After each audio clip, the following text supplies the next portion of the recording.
Welcome back to another quick guide. Today, we'll walk you through how to do picture-in-picture on Android. Here's how to use picture-in-picture BIP mode on Android.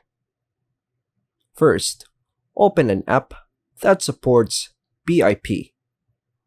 Use apps like YouTube Premium, Google Maps, Chrome, or VLC. So I'll choose Google Maps. Start playing video or navigation. Begin video playback or navigation in the app. Press the home button or swipe up. While the video is playing or navigation, tap the home button or swipe up to go to your home screen.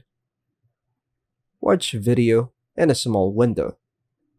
The video will shrink into a small floating window, BIP mode, and stay on screen.